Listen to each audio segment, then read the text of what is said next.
Hey everybody, this is Rob Wilson with Performance Therapeutics and Prepare to Perform. I'm going to talk to you guys a little bit today about doing self myofascial release on the arm line. So if you're not familiar with the concept of the arm line, this is actually something that was originated by Tom Myers.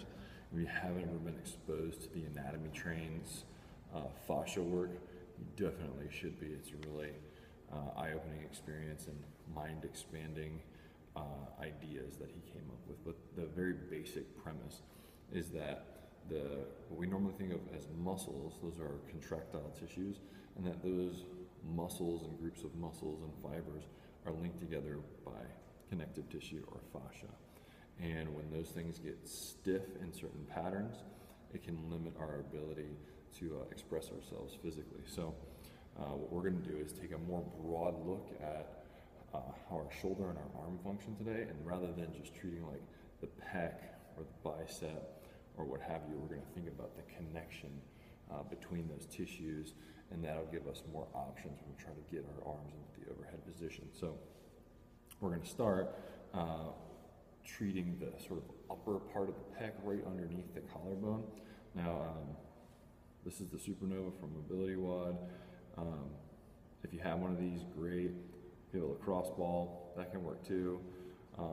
Really, what's ideal is something with a grid pattern. So for more information on that, I wrote an article on breaking muscle called Why Foam Rollers Don't Work. And if you want to know more about what kind of tools you should look at getting or that kind of thing, take a look at that article. But for today's purposes, I'm just going to assume that you have something like this or a tool that's similar. So we're going to start underneath the collarbone, and what I want you to think about doing is like you're going to peel the pec down away from the collarbone, and we're going to work out.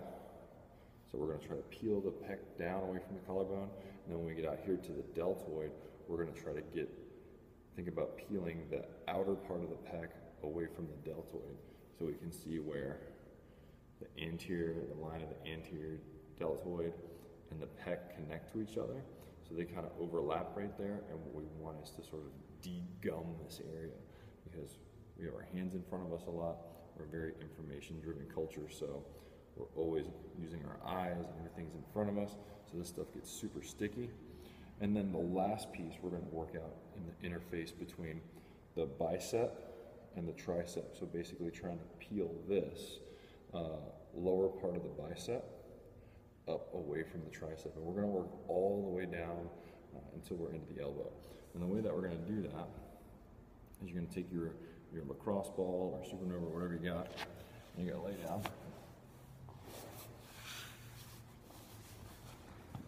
Turn this way a little better. You're going to lay down on top of it. You can start with your hand behind your back, and what we're going to do is just think about creating some pressure and peeling that tissue away. So we're just peeling the tissue away from the collarbone. You want to go really, really slow.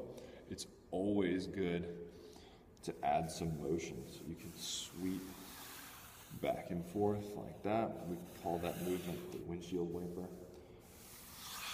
And we're going to keep on oscillating, maybe spend 2 or 3 minutes there, and then get out into the deltoid.